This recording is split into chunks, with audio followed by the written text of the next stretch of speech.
Au pays de Mnar, il existe un grand lac tranquille qui n'est alimenté par aucun cours d'eau et d'où ne coule aucun cours d'eau. Il y a 10 000 ans de cela, la puissante cité de Sarnath se dressait sur ses rives. Mais aujourd'hui, Sarnath ne s'y dresse plus. On raconte qu'à l'époque antédiluvienne où le monde était jeune, bien avant que les hommes de Sarnath n'arrivent au pays de Mnar, une autre ville s'étendait sur les rives du lac. Ib, la cité de pierre grise. Ib était aussi vieille que le lac lui-même, et des êtres forts l'habitaient.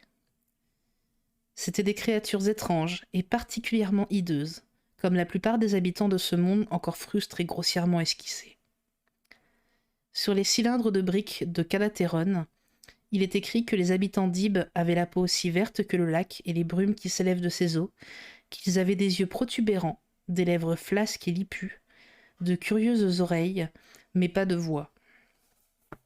Il est également écrit qu'ils étaient descendus de la lune par une nuit de brouillard, en même temps que le grand lac tranquille, et Ib, la cité de pierre grise. Que ce soit vrai ou non, il est certain qu'ils vénéraient une idole de pierre vert océan, taillée à l'image de Bokrug, le grand lézard aquatique, devant laquelle ils dansaient horriblement quand la lune était gibbeuse. Dans le papyrus d'Ilarnek, il est écrit qu'ils finirent même par découvrir le feu. D'étranges flammes rehaussèrent par la suite leurs nombreuses cérémonies. Voilà à peu près tout ce qui était écrit sur ces créatures, parce qu'elles vécurent en des temps très reculés, que l'homme est jeune et qu'il ne sait presque rien de très anciennes créatures. Plusieurs millénaires s'étaient écoulés lorsque les hommes arrivèrent au pays de Mnar. Des bergers basanés, accompagnés de leurs troupeaux laineux, qui édifièrent Tra, Ilarnek et Calatéron, sur le cours sinueux du fleuve Aï. Certaines tribus, plus robustes que les autres, poursuivirent leur route jusqu'aux rives du lac et construisirent Sarnath, à un endroit dont le sol regorgeait de métaux précieux.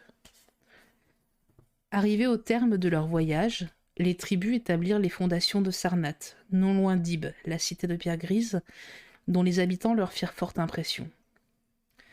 Mais c'était une impression où la haine le disputait à l'émerveillement, car ils trouvaient choquant que des créatures aussi repoussantes puissent arpenter au crépuscule la terre des hommes. De même, ils n'aimaient pas les étranges sculptures que ces créatures avaient érigées sur les monolithes gris d'Ib, car elles étaient d'une ancienneté effrayante. Pourquoi, se demandait-il, de telles créatures et de telles sculptures continuaient-elles d'exister, alors que l'homme faisait ses premiers pas dans le monde? Nul ne pouvait le dire. Sans doute parce que Mnar était un pays tranquille, éloigné de la plupart des autres contrées du rêve et du monde de l'éveil. Plus les hommes de Sarnath côtoyaient les habitants d'Ib, plus ils les détestaient. Et ils les haïrent de plus belle quand ils s'aperçurent que leurs pieux, pierres et flèches pénétraient la peau de ces faibles créatures aussi facilement que la gelée. Si bien qu'un jour, les jeunes guerriers, les frondeurs, les lanciers et les archers de Sarnath marchèrent contre Ib. Après en avoir tué tous les habitants, ils en repoussèrent les corps étranges dans le lac à l'aide de longues perches, parce qu'ils refusaient de les toucher. Puis, comme ils n'aimaient pas les monolithes gris d'Ib à cause de leur sculpture, ils les jetèrent à leur tour dans le lac, au prix de tels efforts qu'ils se demandèrent comment ces blocs avaient pu être portés de si loin, comme cela avait dû être le cas, puisqu'il n'existait aucune pierre de cette sorte dans le pays de Mnar ou dans les contrées environnantes. C'est ainsi que, de la très ancienne cité d'Ib, rien ne fut épargné, sauf l'idole de pierre vert océan, sculptée à l'effigie de Bokrug, le lézard aquatique. Les jeunes guerriers de Sarnath avaient décidé de la rapporter chez eux, pour qu'elle y serve à la fois de symbole de leur victoire sur les vieux dieux et habitants d'Ib, et qu'elle témoigne de leur suprématie sur tout le pays de Mnar. Mais dans la nuit qui suivit son entrée dans le temple, il se produisit un terrible événement. Lequel exactement, personne ne le sait. Toutefois, des lumières bizarres scintillèrent à la surface du lac. Le lendemain matin, le peuple de Sarnath découvrit que l'idole avait disparu et que l'archiprêtre Taran-Ish était mort, ayant probablement succombé à une peur indescriptible. Mais avant de mourir, Taranish avait griffonné d'une main tremblante sur l'autel de chrysolite le symbole signifiant malédiction. Après Taranish, de nombreux archiprêtres se succédèrent à Sarnath, mais jamais on ne retrouva l'idole de pierre vert océan. Plusieurs siècles s'écoulèrent, durant lesquels Sarnath devint incroyablement prospère, si bien que seuls les prêtres et les vieilles femmes se rappelaient ce que Taran-Ish avait gravé sur l'autel de chrysolite. Il existait désormais une route reliant Sarnath à la cité d'Ilarnek.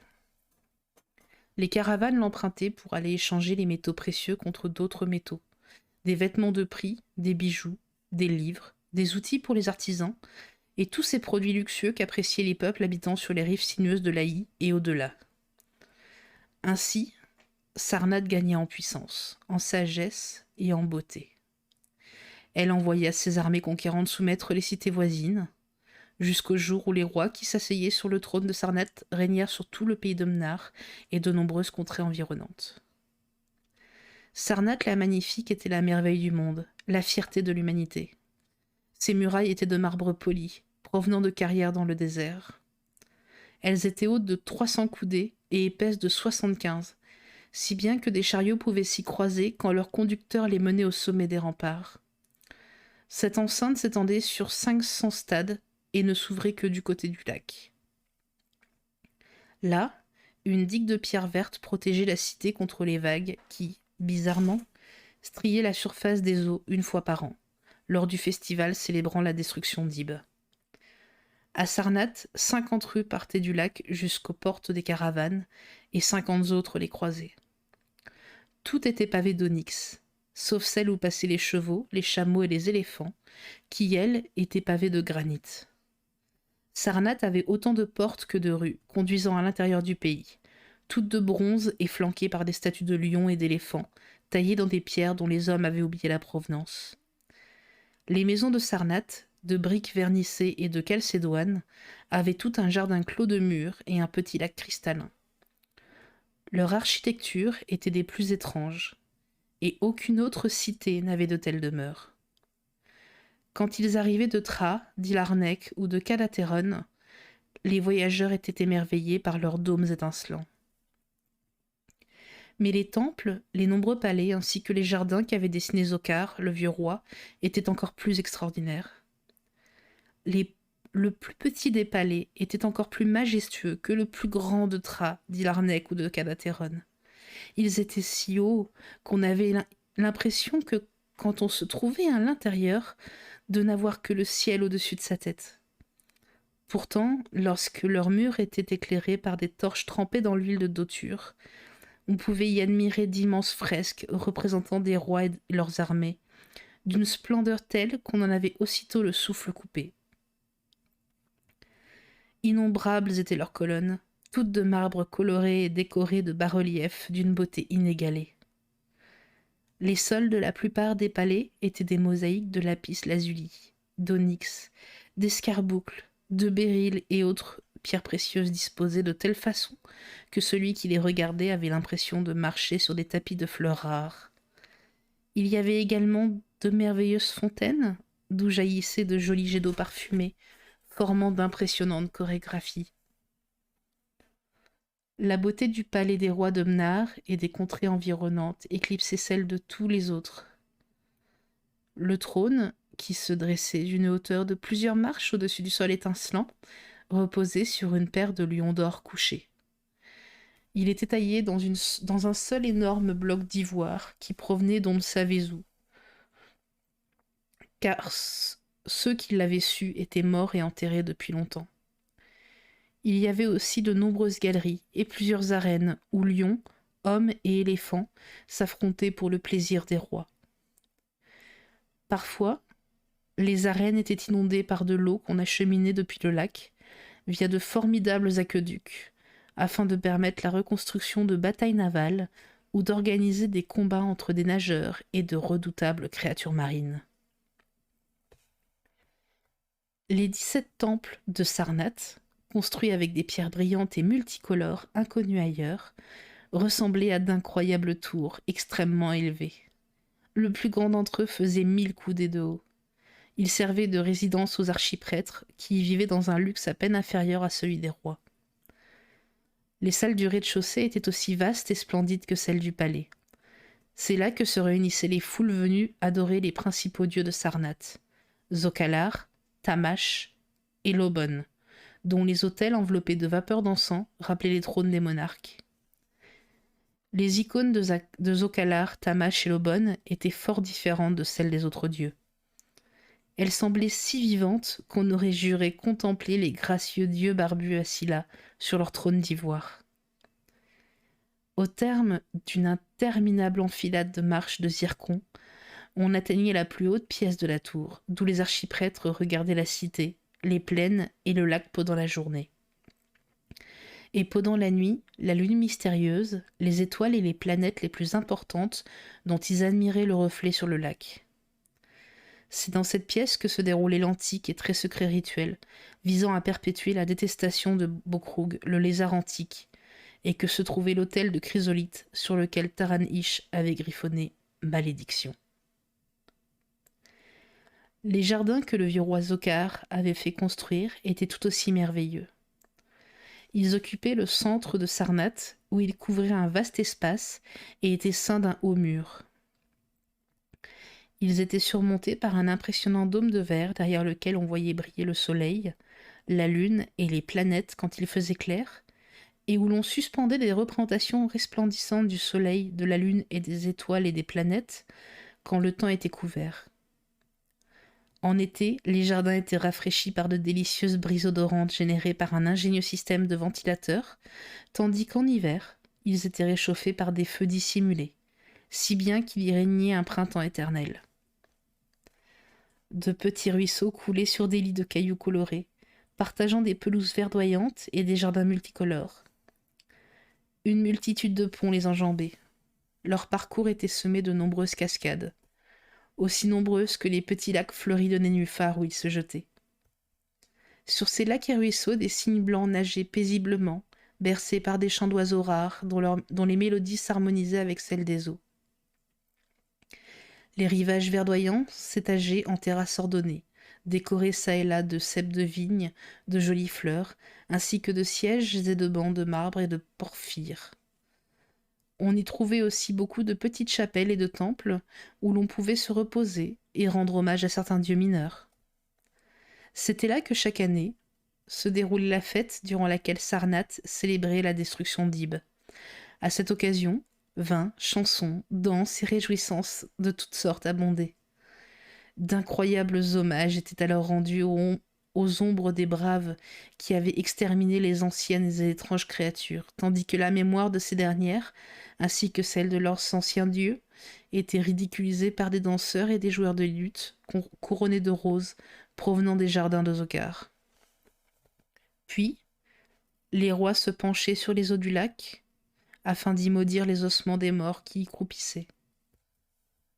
Au début, les archiprêtres ne se montrèrent pas favorables à ces fêtes, car il s'était transmis, de génération en génération, d'étranges récits racontant de quelle façon l'idole de pierre vers océan avait disparu, et comment Taran-Ish avait succombé à la peur après avoir laissé un avertissement. Du sommet de leur tour, disaient-ils, ils apercevaient parfois des lumières dans les profondeurs du lac. Mais de nombreuses années s'écoulèrent sans qu'il y eût de désastre, si bien que les prêtres se joignirent aux moqueries, aux railleries et aux orgies des fêtards. De toute façon, n'avaient-ils pas eux-mêmes, dans leur haute tour, souvent accompli le très ancien et secret rituel de détestation de Bokrug, le lézard aquatique ? Un millier d'années de richesse et de plaisir passa ainsi sur Sarnath, merveille du monde et fierté de l'humanité. Les cérémonies commémorant le 1000e anniversaire de la destruction d'Ib furent un faste inouï. Il en était question depuis 10 ans dans le pays de Mnar. Lorsque la date approcha, des hommes de Tra, d'Ilarnek et de Calateron, de toutes les cités de Mnar et des autres pays, accoururent à Sarnath à dos de cheval, de chameau ou d'éléphant. La nuit des festivités, des pavillons de princes, des tentes de voyageurs furent dressées devant les murailles de marbre de la cité. Toute la côte résonnait des chansons de joyeux fêtards. Dans la salle des banquets de son palais, Nargis Ey, le roi, s'étendit sur sa couche, ivre des vins vieux pillés dans les caves de Pnat qu'il venait de conquérir. Tandis qu'autour de lui, les nobles festoyaient, des esclaves se hâtaient d'apporter de nombreux mets, étranges et succulents. Pans de lointaines collines d'Ifan, talons de chameaux du désert de Mnazik, noix et épices des bosquets de Sidatri, perles de Mtal battues par les vagues et dissoutes dans le vinaigre de Tra, des cuisiniers chevronnés venus de Toumnar avaient préparé des myriades de sauces. Il y en avait pour tous les goûts. Mais les plats préférés des convives étaient les grands poissons du lac. De taille imposante, ils étaient servis sur des plateaux d'or incrustés de rubis et de diamants. Pendant que le roi et ses nobles festoyaient à l'intérieur du palais, attendant que leur fût servi sur des plateaux d'or les mets qui devaient couronner ce festin, d'autres fêtaient le millénaire ailleurs. Dans la tour du grand temple, les prêtres faisaient bombance. Et dans les tentes au pied des murailles, les princes des contrées environnantes ripaillaient gaiement.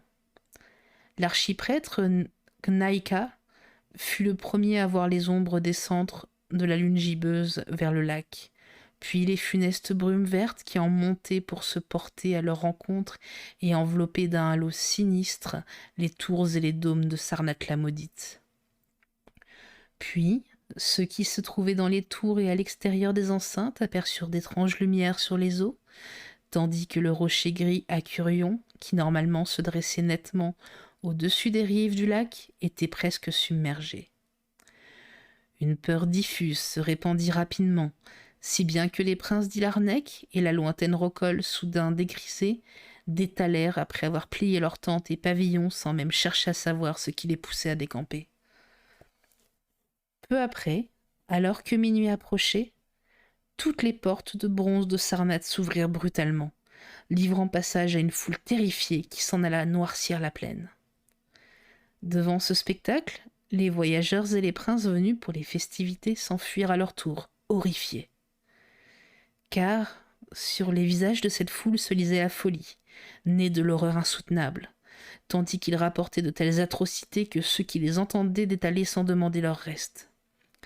Des hommes aux yeux fous de terreur hurlaient de toute la force de leurs poumons à cause de ce qu'ils avaient vu à l'intérieur de la salle du banquet du palais, où, à la place de Nargis Ey, de ses nobles et de ses esclaves, gesticulait une horde de créatures monstrueuses, muettes et verdâtres, avec des yeux proéminents, des lèvres flasques et lipues, et de curieuses oreilles.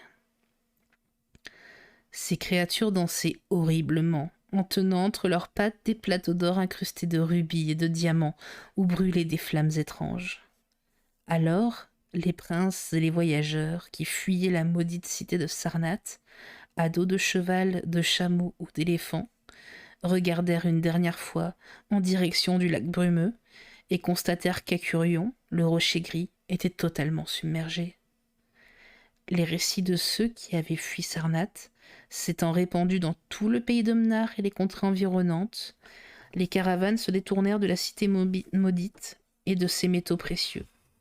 C'est seulement longtemps après que des voyageurs osèrent y retourner.